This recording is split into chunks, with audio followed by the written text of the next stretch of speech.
Welcome back to part 2 of the story Betrayed by the Crew, Forgotten by the World. The 15 Years in Hell, a true story of the Utile, where the dust refuses to settle. New pieces of the puzzle come to light, and the true cost of what happened finally catches up. Let's dive right in. The ill-fated ship Utile struck a reef on a fateful night, plunging its crew and cargo into chaos as furious waves tore the vessel apart. The elder Duvernay watched helplessly, restrained from jumping in as his brother was swept away by the brutal sea, setting a grim tone for the disaster. Survivors clung desperately to the stern, facing a treacherous crossing over a wave-swept channel to reach the safety of the island. Slipping meant getting battered against sharp coral, but quick actions by the ship's surgeon and local Malagasy men saved key individuals from certain doom. While most of the white crew managed to make it ashore by mid-morning, the enslaved Malagasy passengers suffered a horrifying fate because their hatches had been nailed shut to prevent escape. At least half of them perished before the ship finally split open.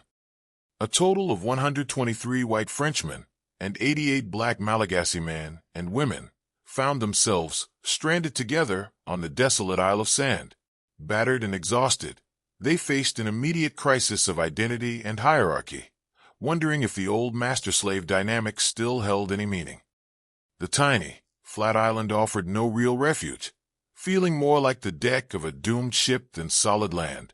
With shifting sands, harsh winds, no shade, and no vegetation to speak of, the castaways had to endure an intensely harsh and unforgiving environment. Realizing the ship was impaled rather than fully sunk, the able-bodied castaways began making risky trips back to the wreckage. Ship's clerk Kirotic diligently cataloged the recovered supplies, which included barrels of wine, flour, beef, and sails used to set up formal tents. As a meager diet of salted meat and alcohol took its toll, a severe water crisis gripped the camp. The officers hoarded the scarce remaining liquids for the white survivors, while the Malagasy were completely neglected and began dying rapidly of thirst. Just as strict new anti-theft ordinances and a looming execution threatened the camp, the master gunner struck brackish water 4.5 meters down. The miraculous find spared a condemned sailor's life and sparked a joyful religious procession, though it came too late for several weakened Malagasy individuals. With immediate survival needs temporarily met, the castaways supplemented their sparse rations by killing unblinking seabirds with sticks and foraging for edible vegetation. However, the officers' new rescue was extremely unlikely since they were miles away from any established sea routes. Realizing that Captain Lafargue was mentally and physically broken by the disaster, First Lieutenant Barthélemy Castellan Duvernay stepped up to take charge. Knowing that the low-lying island would be completely submerged during the upcoming cyclone season, he quickly recognized that their only hope lay in building a new vessel from the wreckage of Utile. Following the tragic destruction of the slave ship Utile, the stranded survivors faced a grim reality on a barren sandbar in the Indian Ocean. While many recognized the potential of using the ship's remains to build an escape vessel, an officer named Castellan seized the initiative. Stepping up as the de facto leader, he began drafting plans for a flat-bottomed boat to reach Madagascar, taking on the overwhelming roles of designer, engineer, carpenter, and head cheerleader all at once. Not everyone shared Castellan's relentless drive, and harsh weather frequently halted salvage operations at the wreck site. However, an afternoon on August 9th brought a sudden surge of excitement when a two-masted ship appeared on the horizon. The desperate castaways shouted, waved flags, and ignited 2 barrels of gunpowder in a frantic plea for rescue, only to watch the indifferent vessel sail past toward India without ever noticing them. Refusing to despair, Castellan redoubled his efforts and led by example from dawn to dusk. Working alongside the ship's surgeon with tireless energy, he scavenged the wreckage for ropes, sails, planks, and nails, even fashioning a makeshift forge using a rescued sheepskin for bellows. Under his relentless impetus, the makeshift boat began to take shape, though the daunting reality of their situation forced Castellan to downsize the vessel's projected dimensions by a third. As the Frenchmen pushed themselves to the brink of exhaustion, they discovered they were not alone in their grueling labor. The Malagasy slaves, captured just weeks earlier, worked tirelessly by their side, performing admirably to save their own lives. Despite a language barrier bridged by the mascarene lingua franca and the ambiguous nature of their collaboration, whether coerced or driven by shared desperation, both groups toiled together, though the terrifying realization loomed that the 10-meter boat could never hold all 200 souls. Amidst the heavy labor, the castaways found moments of relief and improved nutrition as the weeks pressed on.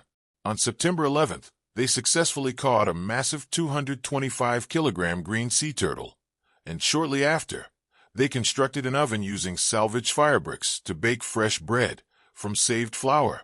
By September 17th, they even managed to haul up one of Utile's jettison cannons, providing them with a proper signaling tool should another ship happen to pass by. 3 weeks into the arduous construction process, the vessel was advanced enough for the crew to begin baking travel biscuits. They built a 3-man catamaran to fish beyond the reef, tore down the officer's main tent to repurpose its canvas and flagpole for sails, and hauled up heavy cannonballs to serve as ballast. Troublingly, worsening weather and heavy seas began to erode the island's sandy points, yet the determined crew pushed forward to build a second large catamaran for ferrying people out to the new ship. By September 26th, the arduous months of salvation work culminated when the almoner formally blessed the newly named ship, La Providence. They anchored a ferry catamaran in the open sea and secured the rescued kedge anchor into the coral to hold their craft steady. The following day, on September 27th, through immense physical effort, they finally launched the ship into the water. With little more than the clothes on their backs and meager rations, 122 Frenchmen crammed tightly aboard La Providence, like sardines, and set sail at 5 in the evening. On the shores of the island, the remaining Malagasy people watched them depart in an utter, damning silence. Castellan left behind 3 months of supplies, an explanatory letter for passing captains, and a sole, fragile promise that he would eventually return to rescue them. Left behind on the cramped sandbar, roughly 80 Malagasy individuals, many of whom were still strangers, faced the daunting task of self-preservation. They inherited the remaining supplies, the still-burning forge, the oven, and endless timber from Utile, alongside abundant seabirds and upcoming turtle nesting seasons. Determined to do far more than merely endure, they began figuring out how to live together and master their desolate, isolated home. Even with the resources left behind, the survivors faced a terrifying environmental obstacle in Tromelin Island's notorious cyclone corridor, lasting from late October through May. These gargantuan storms, such as the devastating 1986 hurricanes that packed winds up to 287 kilometers per hour, threatened to unleash utter destruction on the defenseless island, wiping out vegetation and entire generations of wildlife in a single devastating blow. It all started when we found ourselves stranded on the barren Isle of Sand, left behind by the French crew, who promised a rescue that felt increasingly like a distant dream. When the first ferocious tempest struck, it completely ripped away our fragile tents made of sails, leaving us as vulnerable as eggs in a storm and forcing us to realize that we needed a far more permanent form of shelter to survive the harsh seasons. Coping with the physical and psychological trauma was only half the battle, as we also suffered a profound spiritual fracture being so far from home. In Malagasy tradition, our houses are temples aligned on a strict north-south axis, with sacred doors for our ancestors. Yet the brutal reality of the island offered no wood or mud, forcing us to build our shelters out of beach rock and coral, materials that back home were strictly reserved for the sacred raising of tombs. Leaving the vulnerable camp on the beach behind, we moved to the island's highest point near La Providence to escape the prevailing winds. Working tirelessly, we hauled slabs of beach rock and heavy corals from a kilometer away, building thick, interlocking walls up to 1.5 meters wide, and using large nails salvaged from the wreck as essential suspension points for our new lives. When several severe storms inevitably shook the island and damaged our initial constructions, we refused to give up, eagerly returning to work to salvage stones and reorganize our entire settlement. This time, we arranged about a dozen tiny buildings around a central open space, leaning the walls against one another and cleverly positioning all the entrances away from the howling wind to create a protected village square. Mother Nature was still not done testing our resilience, as another massive cyclone soon ravaged the settlement and forced us to rework our village once again. To protect our community, we divided the village square with a massive new wall measuring 9 meters long and 3 meters thick, which required sacrificing one of our existing buildings and shifting our doorways to adapt to the brutal conditions. From the grim remnants of the wrecked ship and whatever else the sea washed ashore, we fashioned the tools necessary to survive, using our renowned metalworking skills to turn hinges into axes and hammers, repair copper bowls, craft lead plates, and transform large seashells into functional ladles and spoons. We even created jewelry and decorated our walls with hammered nails that served as both hooks and anvils, proving our capacity to manufacture a semblance of normal life. Our daily routine became a relentless battle for existence as we drank the island's bitter water from lead bowls, raided bird nests and sea turtles laying spots for eggs, and fished beyond the reef to garnish our larder. As our clothing disintegrated, we ingeniously wove bird feathers into cloth, burned magical and medicinal incense, buried our fallen companions with dignity, and simply lived against all odds. While we successfully forged a unique, cooperative society free from the immediate threat of masters, it ultimately proved to be a world with no future. The harsh meat and egg-heavy diet and terrible conditions meant that although adults could survive, several women who became pregnant lost their babies, and the mothers soon followed, causing our numbers to dwindle away on a land completely devoid of our ancestors. After enduring 3 grueling years of isolation, grief, and relentless storms, some of us could simply take no more and decided to make a desperate bid for freedom. Using the remaining wood from the wreck and a sail woven entirely out of bird feathers, 18 of our people lashed planks together into a crude craft and set sail toward the distant Big Island, never to be seen again. Meanwhile, the French castaways who had abandoned us and departed aboard La Providence experienced a completely different fate, reaching Madagascar in just 4 days with the loss of only 1 man. Upon arriving at Foul Point, they were promptly rescued by a squadron of French naval ships, greedily drinking down fresh water and leaving behind the tragic remnants of our forgotten struggle on the Isle of Sand. When our officers finally reached safety, Castellan bravely pleaded with the authorities to send a ship back to rescue us from the Isle of Sand, but the governor heartlessly refused, dismissing us as useless slaves and leaving our cries for help entirely unanswered while the years slowly ticked away in isolation. After enduring 14 agonizing years on that desolate shoal, watching passing ships cruelly turn away, a small cutter named La Sauterelle finally approached our shores in 1775, though its anchor cable tragically snapped and left behind a single French sailor to share our fate.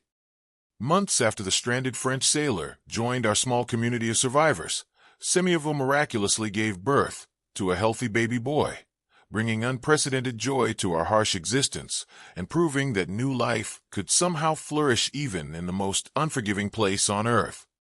With hopes of escape fading once more, the corvette La Dauphine arrived under the command of Chevalier de Tromelin in late 1775, bringing favorable weather and deploying a cautious pirogue to successfully rescue all remaining survivors, 7 women and the newborn boy.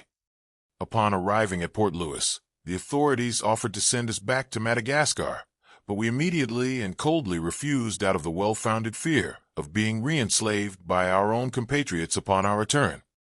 Recognizing the extreme injustice of our original trafficking, the compassionate local administrators, Governor de Ternay and Intendant Maillard, legally declared that we were not slaves, but free individuals who had always rightfully possessed our liberty. Intendant Maillard generously welcomed Semyovu, her mother, and her child into his own home, having the baby baptized as Jacques Moise, while giving Semyovu the new name Eve and her mother the name Dauphine. Following their integration into society, the women largely vanished from the written historical record, save for a fleeting 1911 newspaper mention noting that a descendant of one of the rescued survivors still lived on the island of Mauritius. Decades later, the Isle of Sand, now known as Tromelin Island, remained as dangerous as ever, claiming another shipwreck in 1867 whose survivors miraculously endured only a single month before finding rescue. In recent times, the establishment of a meteorological station and modern archaeological excavations finally brought the poignant ruins of our stone settlement to light, ensuring that the long-silenced voices of the stranded Malagasy would finally be heard across the centuries.